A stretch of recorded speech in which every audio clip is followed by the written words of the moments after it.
नमस्कार देवी और सज्जनों, मेरा नाम है मुकुल देव रक्षपति। आप देख रहे हैं लाइव टाइम्स टीवी और समय हो चला है हिमाचल की बात का। हिमाचल की बात में आप लोगों को हिमाचल भर की सारी जानकारी हम यहाँ पर देते हैं। जानकारी देते हैं क्या हुआ है, क्या होने वाला है और आज क्या क्या प्रस्तावित है, क्या हो सकता है। और सरकार के द्वारा जितनी भी चीजें यहाँ पर लागू की गई हैं, ऐसी चीजें जो आप लोगों के रोजमर्रा के जीवन में यहाँ पर प्रभाव डालती हैं, वो सभी चीजों को हम यहाँ पर आप लोगों तक पहुंचाने का प्रयास करते हैं। उम्मीद करते हैं कि आप लोगों तक सभी जानकारी सही समय पर पहुंच पाए, इसलिए आप लोगों से भी एक आशा करते हैं कि आप स्ट्रीम को जितना ज्यादा हो सके वो शेयर करें।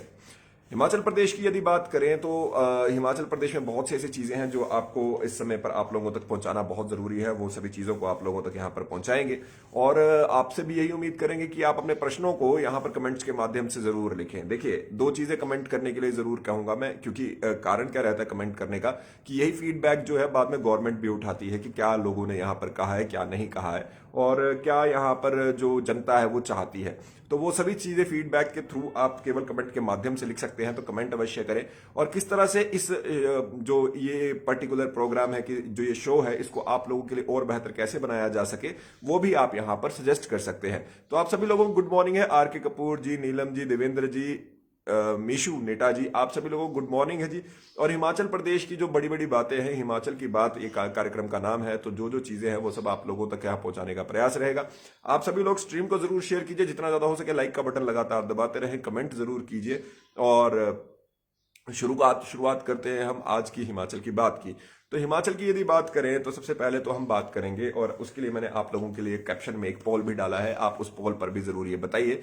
सबसे बड़ा और सबसे पहला प्रश्न ये है कि हिमाचल प्रदेश में 31 जनवरी तक हमारे बीच में बंदिशें लगी हुई थी। अब वो 31 जनवरी पहुंचने वाली है, 31 जनवरी आने वाली है। अब बड़ा प्रश्न रहता है कि क्या वो बंदिशें हटा देनी चाहिए या फिर उनको आगे कंटिन्यू करना चाहिए। दो चीजें। सबसे पहले तो इस पर बात करते हैं जो बच्चों के स्कूलों की बात है। आप लोगों के लिए पोल यहां पे डाला है कि बच्चों का स्कूल खुलने चाहिए या फिर बंद रहने चाहिए।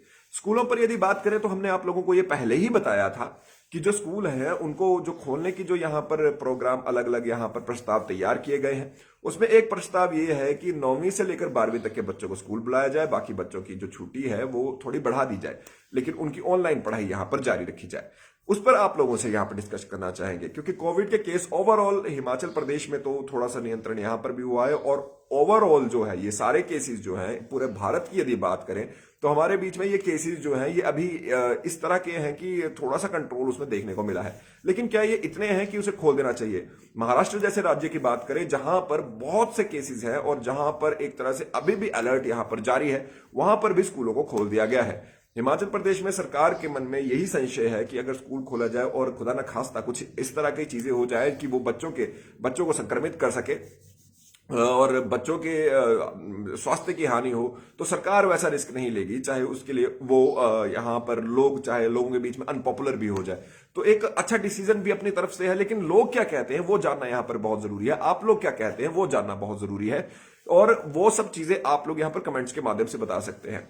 एक्टिव केसेस की संख्या अभी भी लगातार बदस्तूर जारी है, 15 से 20 के ऊपर हमारे बीच में, हजारों की बात मैं कह रहा हूं, एक्टिव केसेस समय पर चल रहे हैं। और ओमिक्रॉन के कल के मामलों की यदि बात करें तो कल 10 नए ओमिक्रॉन के मामले हमारे बीच में सामने आए हैं। जी हां, 10 नए ओमिक्रॉन के मामले सामने आए हैं। लेकिन उसके वो इतनी बड़ी बात शायद ना लगे जब आपको ये पता चले कि ओमिक्रॉन क्योंकि बाहर के मुल्क से आता है या फिर बाहर की ओर से आता है, उसमें से 8 मामले हमारे बीच में जो हैं वो उनकी कोई ट्रैवल हिस्ट्री नहीं है, वो कहीं से नहीं आए हैं। वो सभी के सभी मामले इस समय पर अपने आप से कम्युनिटी स्प्रेड से बने हैं।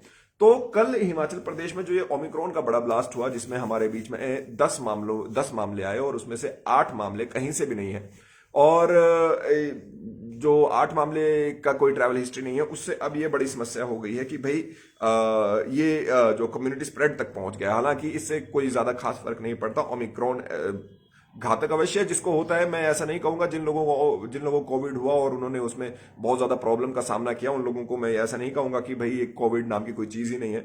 लेकिन हाँ, ये जरूर है कि वो सभी लोगों के लिए ये जरूर हो गया कि आपकी जो कोविड की बात यदि हम करें तो कम्युनिटी स्प्रेड पर पहुंच चुका है, और कम्युनिटी स्प्रेड के साथ साथ ये जरूरी है कि जो आप लोग हैं वो अपना ध्यान अवश्य रखें। लेकिन जीवन को निरंतर आगे चलते रहना पड़ेगा। इस वजह से अभी के लिए यदि बात करें तो कॉलेजेस या स्कूल्स की बात करें तो ये खुलने चाहिए या नहीं खुलने चाहिए, हमारा प्रश्न था। और ज्यादातर लोग यहाँ पर लिख रहे हैं कि खुलने चाहिए। स्कूल कॉलेज तो अब खुल जाने चाहिए, बट स्कूल डिपार्टमेंट को सेफ्टी रखनी होगी। स्कूल तो खुलने चाहिए। ज्यादातर लोग यहाँ पर लिख रहे हैं कि स्कूल यहाँ पर खुलने चाहिए। जेबीटी के लिए यहाँ पर पूजा शर्मा जी आए हैं, इनको भी आप लोगों को भी बताते हैं।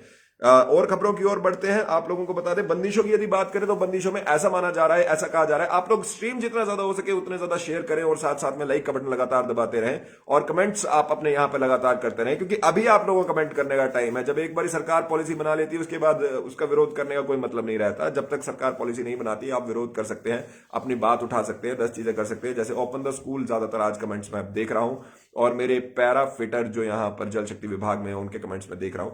तो आप सभी लोग अपने कमेंट्स लगातार यहां पर करते रहे और लाइक का बटन लगातार जरूर दबाते रहे। जब बात करें अगले, क्योंकि प्रश्नों पर आने से पहले मैं थोड़ा सा और बाकी चीजों के बारे में बता देना चाहता हूं। हिमाचल प्रदेश की यदि बात करें, एम्प्लॉइज की यदि बात करें तो एम्प्लॉइज ने 15 फरवरी तक इनको थर्ड ऑप्शन का भी यहां पर दिया गया है, जिसमें पंजाब के तर्ज पर 15% के हिसाब से वेतन यहां पर मिलना है। अभी ऑलरेडी इनके पास 2 ऑप्शन है, 2.25 और 2.59 की। और जो तीसरा विकल्प अगर वो चुनना चाहते हैं तो उसके लिए उनके पास 15 फरवरी तक का समय यहां पर दिया गया है, और 15 फरवरी तक वो अपना तीसरा विकल्प यहां पर चुन सकते हैं। और उस पर भी यहां पर बड़ा ये देखा जाएगा कि जो बजट सत्र है इस बारी बहुत धमाकेदार होने वाला है, क्योंकि हिमाचल प्रदेश की यदि बात करें तो यहां पर हिमाचल प्रदेश के जो ये अभी के लिए जो वर्तमान में सरकार है उसके 4 साल पूरे हो चुके हैं, 5वां साल चल रहा है। और मिशन रिपीट अगर करना है तो उसके लिए सभी लोगों को यहां पर जो सभी लोगों को अपने पक्ष में करना बहुत आवश्यक है, और उसके लिए यहां पर अलग अलग तरह से यहां पर बहुत सी चीजें भी की जा रही हैं। पहली चीज, दूसरी चीज, ये सारी आप समझिए। और 15 फरवरी तक वो अपना यहां पर बाकी बता सकते हैं कि भाई उन्हें थर्ड ऑप्शन चाहिए या नहीं चाहिए, न्यू स्केल वालों को। और ये तो रही कर्मचारियों की बात, लेकिन उसी के साथ साथ बात ऐसे हम और आप जैसे आम लोगों की भी कर लेते हैं। स्ट्रीम को जरूर शेयर कीजिए, लाइक जरूर कीजिए, कमेंट जरूर कीजिए। हम और आप लोगों जैसे आम लोगों की बात कर सकते हैं। तो जिस तरह से राशन बहुत महंगा मिल रहा था हमारे बीच में, हिमाचल प्रदेश की बात करें तो डिपुओं में, तो उसकी तैयारी की जा रही है कि जो मार्केट रेट है उससे सस्ता आपको राशन मिले।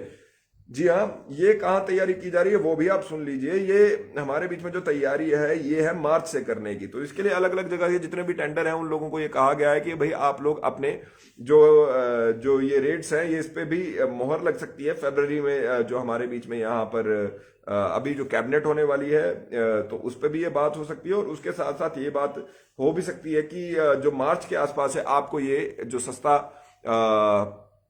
जो राशन है वो और सस्ता यहां पर मिले। तो एक और बड़ी बात यहां पे हमारे बीच में सामने आई है। उसी के साथ साथ हम बात करेंगे अभी एनटीटी वालों की, एसएमसी वालों की, उनके साथ हमारे बीच में हम बात करेंगे यहां पर आउटसोर्स वालों की, और इन सब के बारे में क्या कहा गया, और साथ में हमारे जेबीटी वालों की। तो देखिए, जेबीटी की बात करें, एसएमसी की बात करें, एनटीटी की बात करें। एनटीटी के लिए तो यहां पर शिक्षा मंत्री ने कह दिया कि एनटीटी के लिए हम लोग अगले महीने तक यहां पर भर्तियां करेंगे। सीधी सीधी बात यहां पर हुई है कि अगले महीने तक यहां पर भर्तियां होंगी। तो भर्तियों का मार्च तक, फरवरी या मार्च तक ये सारा पिटारा खुल सकता है। तो भर्तियां होंगी उसमें और डिटेल के लिए आपको अलग से बता देंगे। एसएमसी पे भी कहा गया कि सरकार यहां पर विचार कर रही है और उनके लिए भी काम यहां पर होगा। जेबीटी के लिए डाटा यहां पर मंगवा लिया गया है कि क्या यहां पर लीगल एडवाइस लिया गया है कि किस तरह से जेबीटी वालों को यहां पर न्याय दिलाया जा सकता है, उनकी मांगों को पूरा किया जा सकता है। ये सारी बातें यहां पर हो चुकी हैं, और उस पर भी जल्द ही कुछ बड़ा करने की यहां पर बात हो रही है। एसएमसी, जेबीटी और एनटीटी का तो चलो हमने आपको बता दिया। आउटसोर्स पर कल एक हाई लेवल मीटिंग हुई है, और बहुत ज्यादा चांसेस है उसके बाद, हाई लेवल मीटिंग के बाद ये कहा गया कि जितना ज्यादा हो सके लोगों के जो डाटा है वो जल्दी से जल्दी मंगवाया जाए, सभी कंपनियों से मंगवाया जाए। और यहां पर ये कहा गया है कि ये बहुत ज्यादा प्रबल चांसेस हैं कि आउटसोर्स पर जितने भी लोग रखे गए हैं उनके लिए बहुत राहत यहां पर बजट सत्र में मिल सकती है। ऐसा यहां पर इशारा, ऐसा यहां पर एक संदेश यहां पर सरकार द्वारा दिया गया है।